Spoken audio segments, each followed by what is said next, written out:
Morning, everybody. I'm Renita Young, and this is Your Money Story. Happy Wednesday. Happy wonderful Wednesday. And I hope you've been having a fantastic week so far.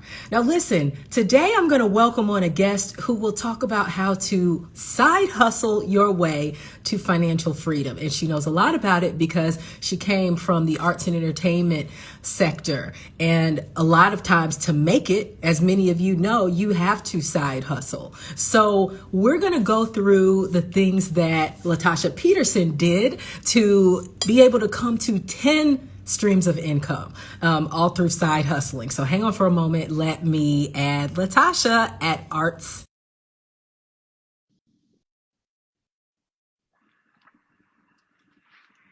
Be coming on right now. I see Jackie O. Hi there. Hi, Hi. How are you, Latasha?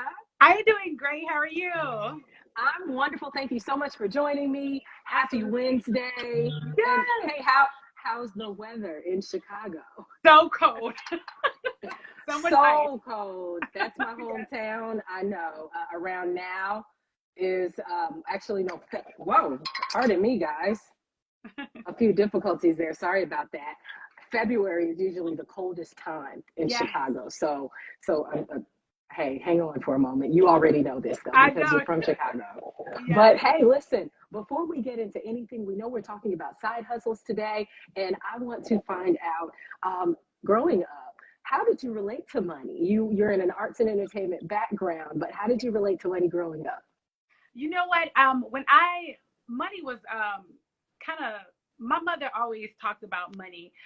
In my house, debt was seen as normal. So right when I went to college, I did what I was used to, which was get more debt. So I got a lot of student loans. I got a bachelor's degree and also a master's degree. During that time, I was also singing. I performed at the famous Apollo Theater, doing musicals and things like that. And then a lot of times the creatives that I would work with would always ask, Tasha, how do you make extra money? You have so many side hustles. How are you doing this? Because a lot of times when you're in the arts, you may not make enough to cover daily expenses and things like that. Exactly. So it became a really big passion of mine to help individuals find side hustles and legit ways that they can make extra money while following their dreams. Absolutely. It's important. And especially now when a lot of people are taking stock of their lives and they're going, what is it that I truly want to do? And how can it help me live? Right? How can it afford, or how can I afford my lifestyle on it? Right. And so let's talk briefly about that background in music and Yeah. acting. Yeah. And so you already said, quite amazing that you performed at the Apollo Theater as well. But what were some of the side hustles that you took on then? And how did you start to find them? Yeah, so that's an awesome question. So I was a brand ambassador, was one of my side hustles. So I work with different events. I work with radio stations, as you may know, like WGCI and Kiss 103.5. I did events for them. Mhm. So I was side hustling doing that. I've also participated in focus groups. I've been a substitute teacher. So it's like a lot of different side hustles that I had done, like from I would say early college to like early 20s, mid 20s, as well. And Mhm. I would find these legit side hustles online. I would do a lot of research. I would look at Mhm. reviews because that's so important to look at the reviews of a side hustle to make sure that it's legit. Because unfortunately, there are people out there who try to say you can make this certain amount of money and it's not true. So I made sure to do research. I researched on Google, to find ratings of the different side hustles that I was, into as well. Okay, absolutely. And so let's go into the first step you say that people can do before they find their side hustle. And actually, you said that this is the key to finding side hustle. So, what is that?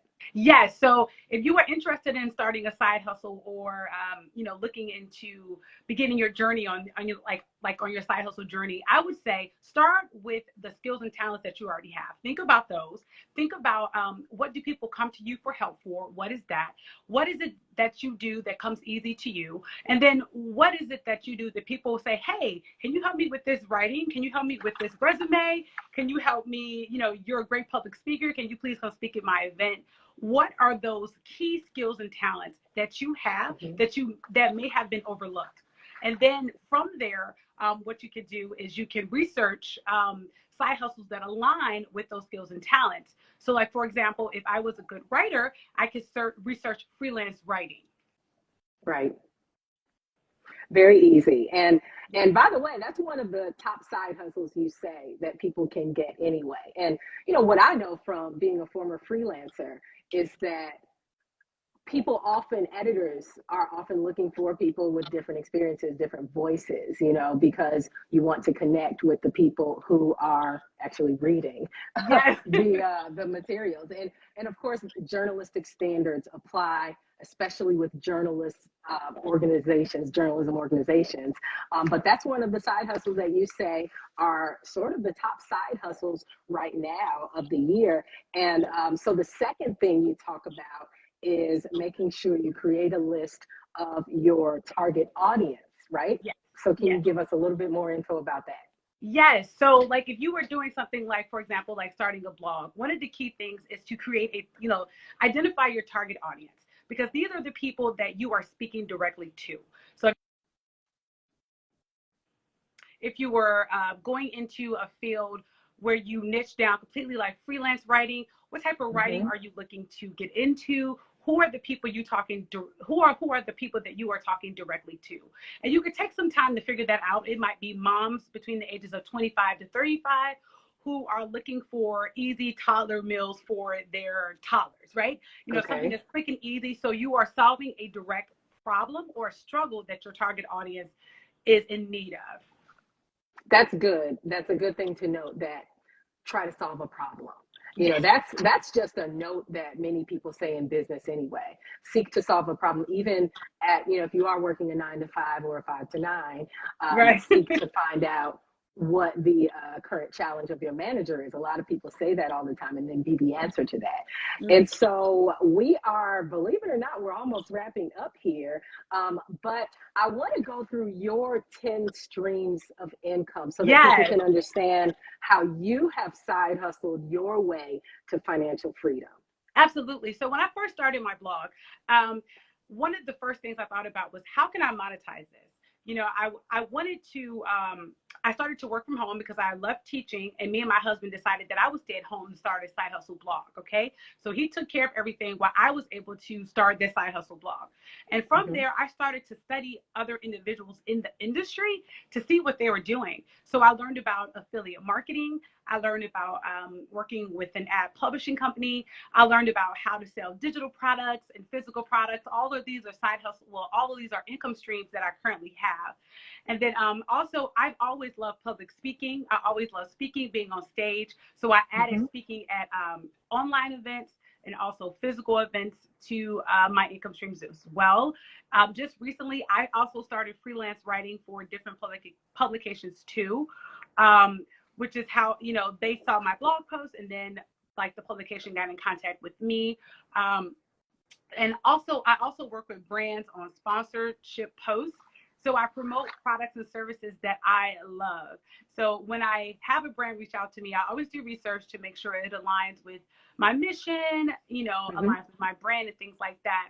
And then from there, we talk about the sponsorship and, come up to an agreed term for the sponsorship as well. But that's one of my favorite ways to actually, make money with my blog as well. And then also, I also do one-on-one coaching, like blog coaching for individuals who want to start a blog or start a side hustle, and group coaching as well. I have a course that I have, Blog for Profit, that I just opened up, that I have my students. And with that, we'll have group coaching in there too as well. Okay, great. And so what I hear, folks, just to wrap it up in a nice little summary, we're talking about how to side hustle your way to financial freedom. And this is Latasha Peterson of Arts and Budgets. You say, first, take stock of your own personal skills and abilities, what people say you do well, and then create a list of your target audience. And then also look for different side hustles within that stream, but make sure you research some of these sources to make sure that they line up with your personal values, as well as make sure they're legit, right? So, hey, anything else that you want to share for people who are looking to build financial independence. You've been able to pay off a substantial amount of debt Yes. using your side hustles, Yes. right? So how much was it? And then last advice for people who are looking to do the same. Absolutely. So with my blog, I've been able to pay off $25,000 of debt. Well, actually, it's $26,000 this month. I almost forgot about the beginning of January. We just started paying off. So in 1 year, we paid off $25,000 of debt with the Side Hustle blog. And then we're starting the plan now because I want to wipe out all of my student loans, hopefully all this year. Okay. And one piece of advice I would definitely give someone who is looking to start a side hustle, or and to start that journey, would be there will be days where you might be tired, but never give up. Always know that you have your story, and that's your gold. Like your own personal story. There are other people in the industry, but your own personal story is what's going to make you unique and different. And never give up. On my first year, when I started my blog, I made no money. It was a trial. It was trial and error, learning the business. But after staying consistent, and even on the hard days, keep moving and keep pressing, and keep praying. Something actually happened, and now I'm living in all the work that I did before. So never give up, keep pushing, and always remember that you have something very special. Oh, that is such a beautiful reminder to everybody. Always remember that you have something special. Well, thank you so much for joining me, Latasha. Hey, folks, if you have any questions about Latasha Peterson, the services she provides, then head on over to Arts and Budgets, where you can find out all of her links, as well as find out a little bit more about her and her family and her career. And hey, I'm Renita Young. I am a business journalist for Bloomberg. This has been Your Money Story, and we will see you next week, folks. Thank you so much, Latasha. Thank you so much for having me. Have a great day. You too. Bye-bye. Bye-bye.